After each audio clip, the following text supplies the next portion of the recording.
Not all strength is created equal.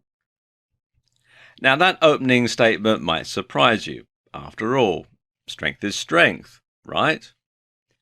Well, not necessarily. You see, there are actually different types of strength. And the type of training that you do depends on the type of strength that you want and what you're going to use it for.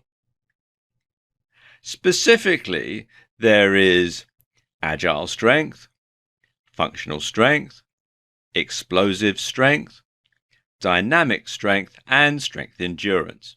Now let's talk about each one of those individually. First of all, let's talk about agile strength. Now, agile strength is the ability to control, maneuver, and adjust your strength to suit the situation. In other words, it's the ability to pick up and move heavy stuff.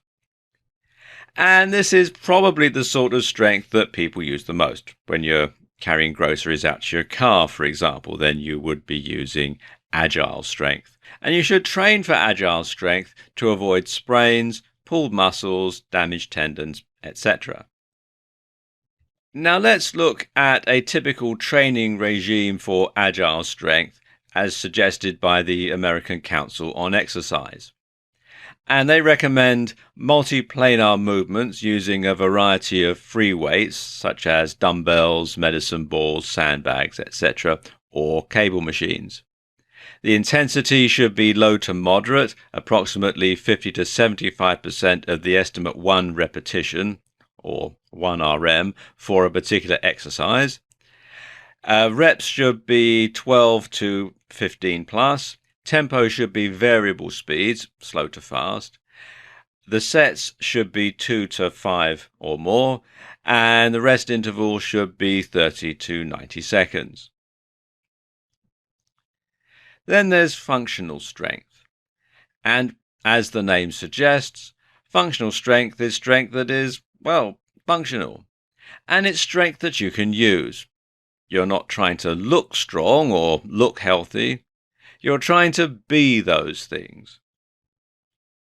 It differs from agile strength insofar as this is strength for your whole body, including things like your heart, rather than just the ability to pick things up and carry them. When training for functional strength, you should consider the 7 primal movements. Specifically, they are squatting, lunging, bending, pushing, pulling, gait, and that can be either walking or running, and twisting. And exercises for functional strength include squats, deadlift, bench press, pull-up, press-ups, otherwise known as push-ups in some countries, overhead press, and kettlebell swing. And then we have explosive strength.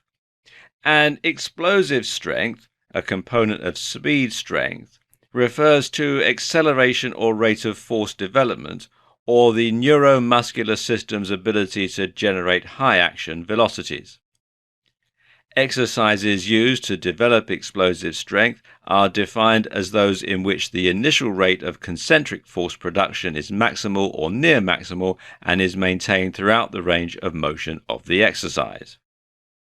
I'm sure that sounds as clear as mud to you as it does to me, so let's just say that explosive strength is the ability to exert strength or force as rapidly as possible in a given action. The exercises that you can do for explosive strength, as suggested by bodybuilding.com, include the plate jump, frog squat jump, box squat jump, dumbbell swing through jump, standing triple jump, finger clean, dumbbell jerk, ravers, concentric box jump, and long box jump.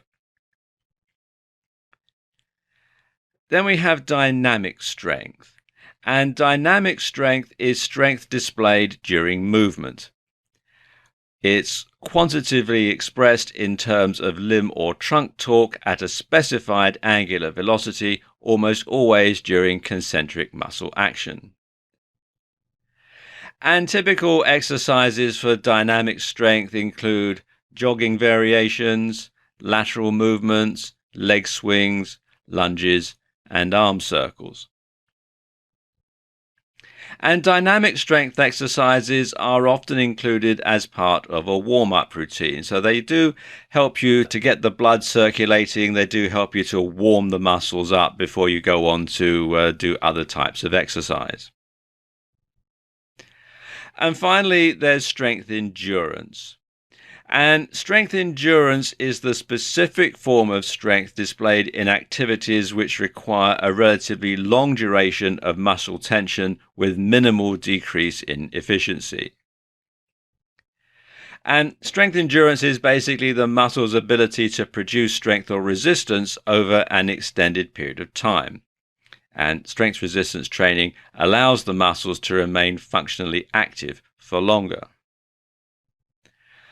Now, when training for strength endurance, what you should do is use heavy weights, doing low reps, use large volume, doing more sets, and shorten rest periods. It doesn't take nearly as long to recover from a couple of reps as it does from 2 to 15, so you can do your next set quicker. So there's strength and there's strength. What type of strength are you looking for?